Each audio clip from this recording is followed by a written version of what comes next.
উদ্বাস্তুদের আশ্রিত দেশের সমাজে অন্তর্ভুক্ত বা রেখে দেওয়ার জন্য বিশ্বব্যাংকের প্রস্তাব মেনে না নিতে অর্থনৈতিক সম্পর্ক বিভাগকে চিঠি দিয়েছে বাংলাদেশের পররাষ্ট্র মন্ত্রণালয়। বিশ্বব্যাংকের ওই প্রস্তাব মেনে নিয়ে ওই সংস্থা থেকে ঋণ গ্রহণ করলে রোহিঙ্গাদের ফেরত পাঠানোর বদলে তাদেরকে বাংলাদেশেই চিরতরে রেখে দিতে হতে পারে বলে আশঙ্কা করেছে মন্ত্রণালয়। এজন্য ওই প্রস্তাবের পরিবর্তন না হলে উদ্বাস্তু সংক্রান্ত কোনো অর্থ বিশ্বব্যাংকের কাছ থেকে না নেওয়ার লিখিত মতামত পাঠানোর পাশাপাশি অর্থনৈতিক সম্পর্ক বিভাগের সঙ্গে বৈঠক করবে পররাষ্ট্র মন্ত্রণালয়। সম্প্রতি অর্থনৈতিক সম্পর্ক বিভাগের কাছে বিশ্বব্যাংক তাদের প্রস্তাবিত রিফিউজি পলিসি রিভিউ ফ্রেমওয়ার্কটি মতামতের জন্য পাঠায় এবং চিঠিতে উল্লেখ করে 31 জুলাইয়ের মধ্যে কোনো মতামত না পেলে ওই প্রস্তাব সরকার মেনে নিয়েছে বলে তারা ধরে নেবে। বিশ্বব্যাংকের এই রিফিউজি পলিসি রোহিঙ্গা সহ অন্যান্য দেশে অবস্থিত সব উদ্বাস্তুর জন্য প্রযোজ্য।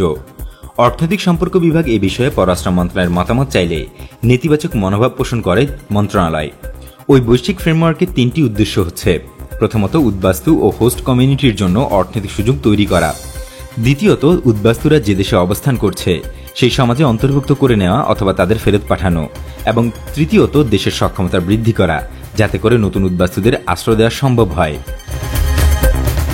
এ বিষয়ে পররাষ্ট্র মন্ত্রণালয়ের একজন কর্মকর্তা জানান, আগে জাতিসংঘ, বিশ্বব্যাংক ও পশ্চিমা বিশ্বের কিছু দেশ এই 3টি উদ্দেশ্য আকারে ইঙ্গিত বা মুখে বলত, কিন্তু এই প্রথমবারের মতো তারা বিষয়টি লিখিত আকারে উপস্থাপন করল।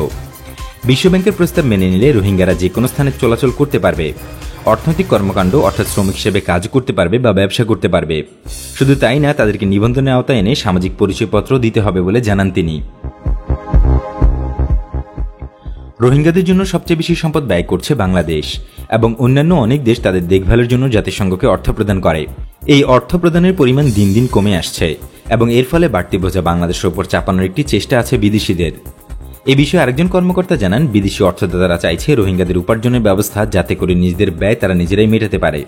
এছাড়া তাদের জন্য শিক্ষা, দক্ষতা বৃদ্ধি, অবাধ চলাচলের সুযোগ বিষয়ে তারা জোর দিচ্ছে। এজন্য রোহিঙ্গাদের সিভিল নিবন্ধন অর্থাৎ পরিচয়পত্র, জন্ম নিবন্ধন সহ অন্যান্য বিষয়গুলো চালু করার প্রস্তাব করেছে তারা। এ বিষয়ে জানতে চাইলে পররাষ্ট্র সচিব মাসুদ বিন মোমেন জানান, এ বিষয়ে আমাদের অবস্থান পরিষ্কার। তাদের কাছ থেকে অর্থ গ্রহণের জন্য যদি আমরা এসব মেনে নেই তবে আমাদের দীর্ঘমেয়াদী যে লক্ষ্যগুলো আছে সেগুলোর সঙ্গে সাংঘর্ষিক হতে পারে। এজন্য আমাদের খুব সতর্ক থাকতে হবে। উদ্বাস্তু সমস্যা ব্যাখ্যা করতে গিয়ে তিনি জানান, এটি 3ভাবে সমাধান করা যায়। একটি আছে অন্তর্ভুক্তিকরণ, আরেকটি হচ্ছে তৃতীয় দেশে সেটেলমেন্ট এবং অপরটি হচ্ছে প্রত্যাবাসন। আমাদের জন্য তৃতীয় দেশে সেটেলমেন্ট ফিজিবল না, কারণ সংখ্যাটি অনেক বড়। যদি সংখ্যা 30 বা 40 হাজার হতো তাহলে বিভিন্ন দেশে ভাগ করে দেয়া যেত, কিন্তু সংখ্যাটি 10 লাখেরও বেশি। এখন পৃথিবীর কোনো দেশ এই পরিমাণ মানুষ নেবে না, এটাই বাস্তবতা। আরেকটি সমাধান হচ্ছে অন্তর্ভুক্তিকরণ, কিন্তু বাংলাদেশ পৃথিবীর সবচেয়ে ঘনবসতির দেশ এবং এখানে প্রচুর পরিমাণ শ্রমিক আছে, ফলে বাড়তি শ্রমিকের কোনো প্রয়োজন নেই এবং সেই সম্ভাবনাও নেই বলে জানান তিনি।